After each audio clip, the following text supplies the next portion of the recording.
हरियाणा के ऊर्जा, परिवहन व श्रम मंत्री अनिल विज ने प्रेस से बात करते हुए कहा कि प्रधानमंत्री ने वोकल फॉर लोकल का नारा दिया है, यानी हमें अपने देश में ही चीज़ों का निर्माण कर उपयोग करना है, क्योंकि रोजगार तब बढ़ेगा जब हम अपने देश में ही इन चीज़ों एवं वस्तुओं का निर्माण करेंगे और हिंदुस्तान में बनी वस्तुओं का प्रयोग करेंगे।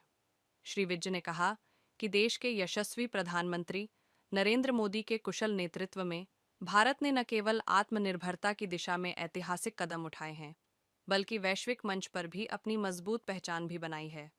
और प्रधानमंत्री की दूरदर्शी नीतियों से देश का हर क्षेत्र, कृषि, उद्योग, स्वास्थ्य, शिक्षा, डिजिटल इंडिया, स्टार्टअप्स, महिला सशक्तिकरण व बुनियादी ढांचे में भी तेजी से विकास हुआ है। ऊर्जा मंत्री श्री अनिल विज आज प्रधानमंत्री किसान उत्सव कार्यक्रम के तहत कृषि विज्ञान केंद्र तेपला, अंबाला में आयोजित कार्यक्रम में बतौर मुख्य अतिथि उपस्थित किसानों को संबोधित कर रहे थे। इससे पहले देश के यशस्वी प्रधानमंत्री नरेंद्र मोदी ने वाराणसी से पीएम किसान सम्मान निधि स्कीम के तहत 9 करोड़ 70 लाख किसानों के खाते में 20,500 करोड़ रुपए की राशि एक बटन दबाकर ऑनलाइन प्रक्रिया के माध्यम से स्थानांतरित करने का काम किया। किसान भाइयों व बहनों, मीडिया प्रतिनिधियों और मेरे प्रिय ग्रामीण जन, आप सभी को मेरा हाथ जोड़कर नमस्कार। आज का दिन हमारे लिए बहुत ही गर्व का दिन है। यह उत्साह हमारे अन्नदाताओं को सम्मान देने का अवसर है। उनकी मेहनत, त्याग और समर्पण को मैं नमन करता हूं। मुझे खुशी है कि इस पावन अवसर पर मुझे आप सभी के बीच आने का अवसर प्राप्त हुआ है। भारत एक कृषि प्रधान देश है। हमारी संस्कृति, विकास की जड़ें कृषि में हैं। पहले किसान सिर्फ खेत में काम करता था, आज वह वैज्ञानिक, उद्यमी और नवाचारकर्ता भी है। 2009 में प्रधानमंत्री नरेंद्र मोदी जी ने पीएम किसान योजना के तहत अब तक 3,69,000 करोड़ रुपए 19 किस्तों में किसानों को दिए जा चुके हैं। ये किस्तें 2,000 की करके दी जाती हैं। आज 20वीं किस्त के रूप में 9.7 करोड़ किसानों को करीब 20,500 करोड़ रुपए हस्तांतरित किए जाते हैं। इसमें सबसे विशेष बात यह है कि ये पैसे किसानों के सीधे खाते में जाएंगे, क्योंकि पूर्व के प्रधानमंत्री, आज मुझे याद आ रहा है, राजीव गांधी जी ने कहा था कि अगर हम 100 रुपया भेजते हैं तो लाभकर्ता तक 15 रुपए पहुंचते हैं, 85 रुपए बीचे खा जाते थे। लेकिन हमारी सरकार ने आने के बाद ये बिचौलियों का काम तमाम कर दिया। अब हर पैसा, चाहे वो किसान निधि है, पेंशन है, बुढ़ापा पेंशन है, विकलांग पेंशन है, अब पूरी की पूरी सबके खाते में आती है। जो बिचौलिए थे, जो बीच में पैसा खा जाते थे, उनका हमने काम तमाम कर दिया है।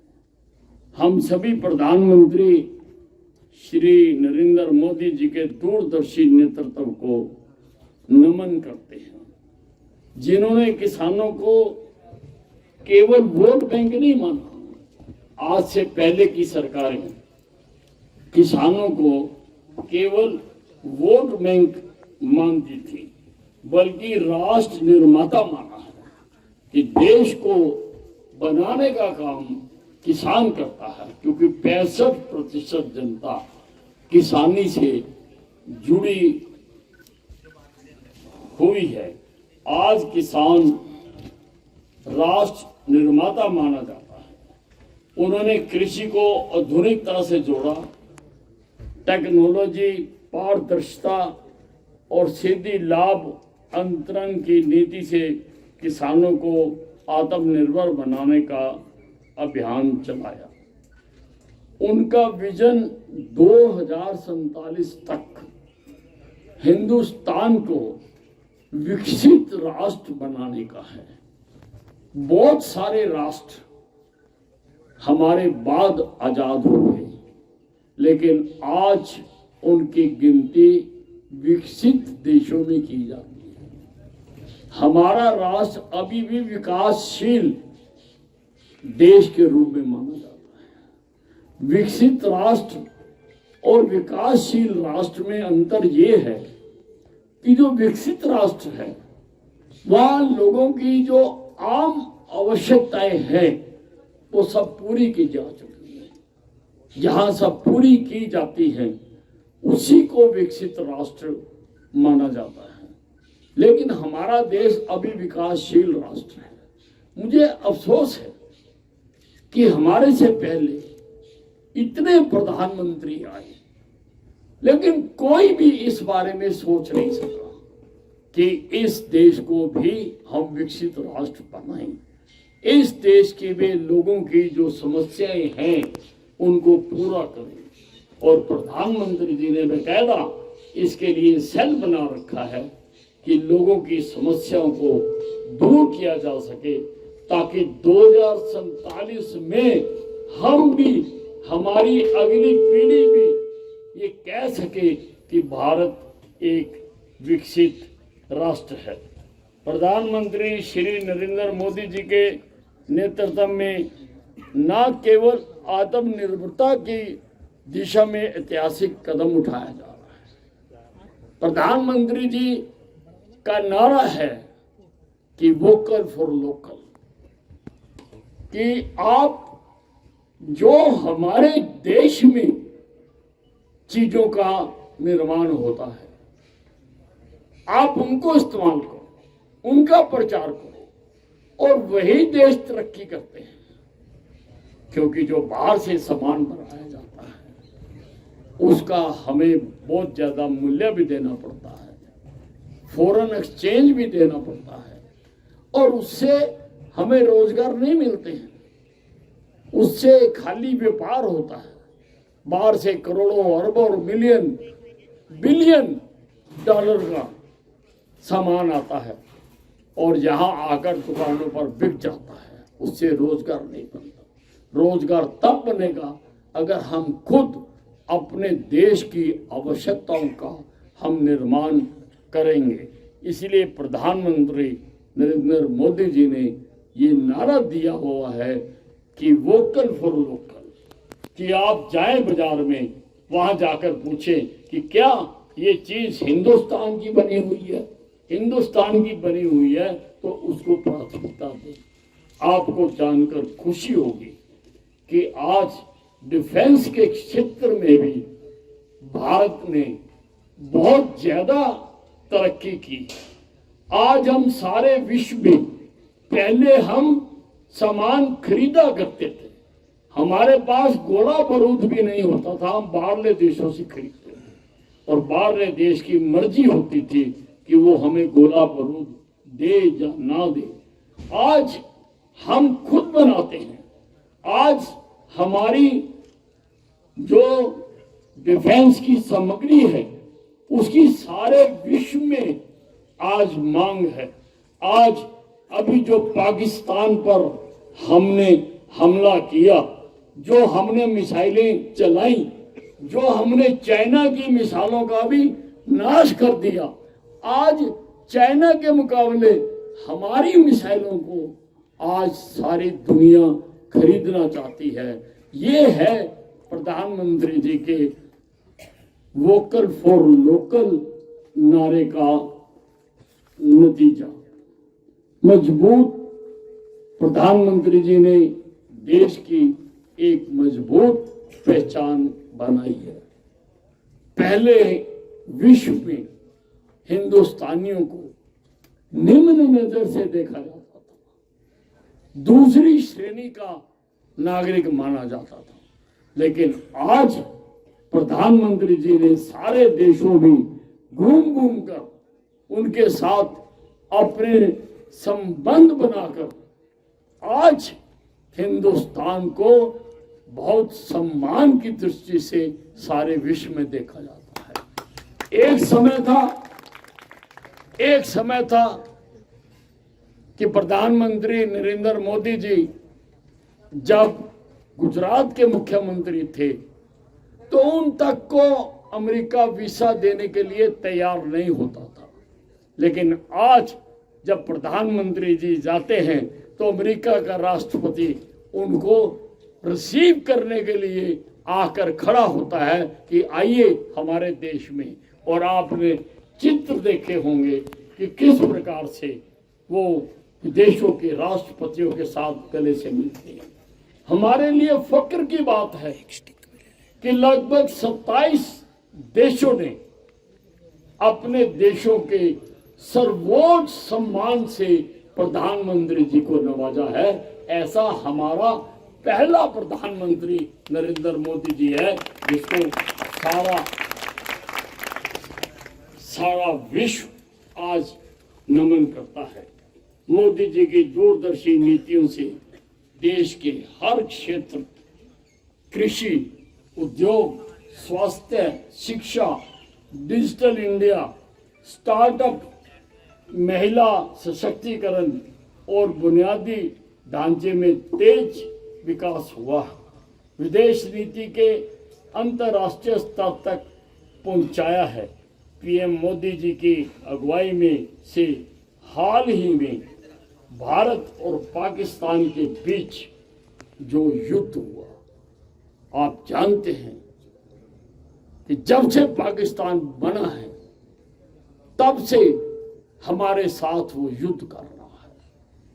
कभी सीमाओं पर करता है और कभी अपने उग्रवादियों को भेजकर हमारे लोगों को मारने का काम करता है। अभी पहलगांव में उग्रवादियों ने आकर हमारे लोगों को उनका देख देख कर कि ये हिंदू हैं या मुसलमान हैं, हम अपने देश में किसी में कोई अंतर नहीं समझते हैं। हमारे लिए सब बराबर हैं, कोई धर्म हो, कोई जाति हो, हमारे लिए सब बराबर हैं। लेकिन पाकिस्तान हमारे ऊपर खास तौर से जो बहुसंख्यक 100 करोड़ हिंदू हैं उनके ऊपर नजर रखे हुए हैं। वहां पर उन्होंने आकर देख देख के, संदूर देख के लोगों को उन्होंने गोलियों से उड़ाया। उसका जवाब देने के लिए भारत ने पाकिस्तान पर हमला किया और यशस्वी नेतृत्व में उत्तर प्रदेश के माननीय मुख्यमंत्री श्री योगी आदित्यनाथ जी चंद दिनों में 2 या 3 दिनों में पाकिस्तान को बर्बाद कर दिया। पाकिस्तान के कई हवाई अड्डे बर्बाद कर दिए गए, उनके एयर डिफेंस सिस्टम बर्बाद कर दिए गए और 2 दिनों बाद पाकिस्तान ने हाथ जोड़कर हमारे डीजीएमओ को कहा कि बहुत हो गया, अब आप इस युद्ध को समाप्त करें। हरियाणा, हिंदुस्तान और पंजाब के डीजीएमओ ने आपस में बैठकर युद्ध विराम किया। विपक्ष को ये बर्दाश्त नहीं हो रहा। विपक्ष बार बार कह रहा है कि युद्ध विराम अमेरिका के राष्ट्रपति ट्रंप ने करवाया, लेकिन हमारी सेना कहती है कि ट्रंप का कोई दखल नहीं था। हमारे प्रधानमंत्री कहते हैं कि ट्रंप का कोई दखल नहीं था। और पाकिस्तान के भी उप प्रधानमंत्री ने प्रेस कॉन्फ्रेंस करके कहा कि इस युद्ध विराम में ट्रंप का कोई दखल नहीं था। लेकिन फिर भी रोजाना अभी आपने देखा कि पार्लियामेंट में भी लगातार बहस हुई है इस मामले के ऊपर। वहां पर जैसे क्रिकेट का मैच होता है 2020, वैसा ही लोकसभा में भी 2020 का मैच हुआ है, जिसमें भारत की तरफ से भारतीय जनता पार्टी और उसकी सहयोगी पार्टियों ने खेला है और पाकिस्तान की तरफ से कांग्रेस और उसकी सहयोगी पार्टियों ने खेला है। और हमने कांग्रेस के लोकसभा में दांत खट्टे करवा दिए। लोकसभा में भी भारत की जीत हुई है, हिंदुस्तान की जीत हुई है। और हमने उनको समझाया है कि ये जो आप बार बार दुष्प्रचार करते हैं, क्योंकि वो ये बताना चाहते हैं कि महान हिंदुस्तान नहीं है, महान पाकिस्तान है। चाहे हम सर्जिकल स्ट्राइक करें, चाहे हम पाकिस्तान पर अटैक करें, चाहे हम कोई भी कार्रवाई करें, हमेशा हमारे से सबूत मांगे जाते हैं। हमेशा हमारी सेना पर विश्वास नहीं किया जाता है, क्योंकि ये हमेशा पाकिस्तान, और मैं तो ये कहता हूं क्योंकि पाकिस्तान कांग्रेस का बेटा है। कांग्रेस ने पैदा किया है पाकिस्तान को। लाखों लोगों को मरवा कर देश का बंटवारा करा के कांग्रेस ने पाकिस्तान बनाया है। और सिंधु नदी जो हमारी है, हम सिंधु से ही हिंदू बने हैं, सिंधु से ही हिंदू बने हैं। सिंधु का पानी पी पी कर ही हम हिंदू बने हैं। सिंधु का पानी का बंटवारा जब जवाहरलाल नेहरू ने किया तो उसने हमारे खेतों की परवाह नहीं करी। हमारे खेत प्यासे रहे इसकी उसको चिंता नहीं थी। उस पानी का 80% हिस्सा पाकिस्तान को दे दिया और हमें केवल 20% हिस्सा दिया। 20%। अब नरेंद्र मोदी जी ने वो संधि रद्द कर दी है और योजनाएं बनाई जा रही हैं कि वहां का पानी जो पाकिस्तान जाता था अब वो हमारे प्यासे खेतों में आए, अब वो हरियाणा में आए, पंजाब में आए, राजस्थान में आए, उत्तर प्रदेश में जाए। उसके लिए योजनाएं बनाई जा रही हैं कि पाकिस्तान को ये पानी ना जाए। हमें फक्र है कि आज प्रदेश में भी हमारे मुख्यमंत्री नायब सैनी जी लगातार दिन रात हर वर्ग, हर क्षेत्र, हरियाणा के कोने कोने के लोगों की समस्याओं का जाकर समाधान करने में लगे हुए हैं। आज अभी प्रधानमंत्री जी का अभी उद्बोधन हम सुनेंगे। वो सबको, सारे देश को उद्बोधन कर रहे हैं और मुझे लगता है कि जब आप उद्बोधन सुन रहे होंगे आपके खातों में 2-2 हजार रुपए आ चुके होंगे, क्योंकि एक बटन दबाकर सारे हिंदुस्तान के किसानों के खातों में 2-2 हजार रुपए चले जाते हैं। आज इस अवसर पर आप लोग आए, मैं आप सब लोगों का सम्मान करना चाहता हूँ, अधिकारियों का सम्मान करना चाहता हूँ, जो साइंटिस्ट है यहाँ पर और जो अधिकारी हैं एग्रीकल्चर विभाग के, मैं उनका भी सम्मान करना चाहता हूँ, क्योंकि देश को उनसे बहुत उम्मीदें हैं। देश खेती में भी चाहता है कि टेक्नोलॉजी इसमें आए, खेतों में भी चाहता है कि इसके लिए अलग अलग प्रयोग किए जाएं, अलग अलग फसलों के प्रयोग किए जाएं, अलग अलग किसानों को कौन सी फसल कब बोनी है, कैसे किसानों का ज्यादा लाभ हो सकता है, उसके लिए ये जो साइंटिस्ट हैं, जो हमारे एग्रीकल्चर साइंटिस्ट हैं हमारे प्रदेश के या देश के, उनको इस क्षेत्र में भी तरक्की करनी चाहिए। आज सब जगह हमने तरक्की कर ली, हर जगह पर चौड़ी चौड़ी सड़कें बना रही। ये आपके पास से शामली की सड़क जा रही है, 6 लेन सड़क जा रही है दिल्ली। इससे दिल्ली जाने में 40 किलोमीटर कम लगेंगे जीटी रोड से। जीटी रोड से जाते हैं तो जीटी रोड पर रश भी बहुत ज्यादा है, उस पर जाना आज बहुत कठिन हो गया। इसलिए मैंने नितिन गडकरी जी से प्रयास करके ये सड़क बनवा के दे रहा हूँ कि अम्बाला से शामली तक, शामली से दिल्ली तक जुड़ा हुआ है, ताकि हमारे लोग, खास तौर से हमारे अम्बाला के लोग, उनको दिल्ली जाने में बहुत आसानी होगी इस सड़क से। आज सारे प्रदेश में सड़कों का जाल बिछा हुआ है। आज अम्बाला छावनी में भी चारों तरफ रिंग रोड बनाई जा रही है, ताकि जो बाहर से ट्रैफिक आता है वो शहर के अंदर ना जाए, क्योंकि शहर के अंदर जाने से उनका समय ज्यादा लगता है। जो हमारा सामान है, जो हमारे गुड्स हैं, जो हमारी खेती की उपज है, जब वो शहर के अंदर से बाजारों से जाती है तो उसको समय ज्यादा लगता है। इसलिए मैंने नितिन गडकरी जी की मेरे पर हमेशा विशेष कृपा रहती है। मैंने जब जब उनको जो कहा, मैंने उनको अम्बाला से साहा तक 4 लेन सड़क बनाने के लिए कहा, और आज वो सड़क बनकर तैयार हो चुकी है। आपके 2 टुकड़े रहते हैं, वो भी मेरी निगाह में हैं, जो साहा से हाईवे तक जुड़ते हैं। 2 टुकड़े हैं, वो भी मैंने मंजूर करा रखे हैं। जल्दी ही वो भी बनेंगे और वो भी 4 लेन बनकर आपके जो यमुनानगर से हाईवे आ रहा है उसके साथ जुड़ जाएंगे। हर क्षेत्र में तरक्की हो रही है, इंडस्ट्री में तरक्की हो रही है, डिफेंस का सामान बना रहे हैं, इलेक्ट्रॉनिक का आज हिंदुस्तान गढ़ है। आज चिप्स जो हम बाहरले देशों से खरीदते थे, आज हम बनाते हैं चिप्स, बाहरले देशों में बेचते हैं। तो उसी रफ्तार से खेती की भी तरक्की होनी चाहिए। खेती की भी प्रधानमंत्री जी भी लगे हुए हैं, और अधिकारियों को, साइंटिस्टों को भी इसमें नए नए प्रयोग करने चाहिए।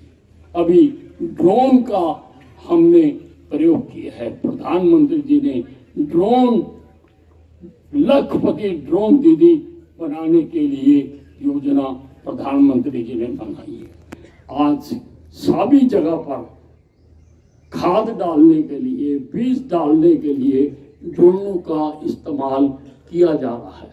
मुझे नहीं पता कि आपके क्षेत्र में अभी शुरू हुआ है या नहीं हुआ है, लेकिन कोई भी सहायता समूह वो बना सकता है। सरकार लोन देती है उसके लिए सब्सिडी देती है। आप लोग बना सकते हैं, आप लोग अपनी आमदन भी बना सकते हैं, और खेतों में आप आधुनिक तरीके से खाद भी आप छिड़काव कर सकते हैं, दवाइयों का भी आप छिड़काव कर सकते हैं। क्योंकि वो समय गया जब आदमी खुद जाकर वो छिड़कता था। अब तो लेबर मिलने भी कम हो गई, क्योंकि प्रधानमंत्री जी ने लेबर को भी आत्मनिर्भर बना दिया। आज वो अपनी रोटी कमा के खुद खा लेते हैं। तो इसके लिए हमें साइंस एंड टेक्नोलॉजी का सहारा लेना पड़ेगा।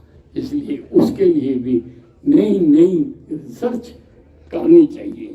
किसानों को बताना चाहिए कि कौन सी फसल उगाने से, कब उगाने से, किस टाइप की उगाने से, कौन सा बीज उगाने से उनको ज्यादा लाभ हो सकता है, ताकि हमारे किसान भी जो हैं वो देश की तरक्की की रफ्तार के साथ, जिस रफ्तार से देश तरक्की कर रहा है उसी रफ्तार से किसान भी तरक्की कर सके।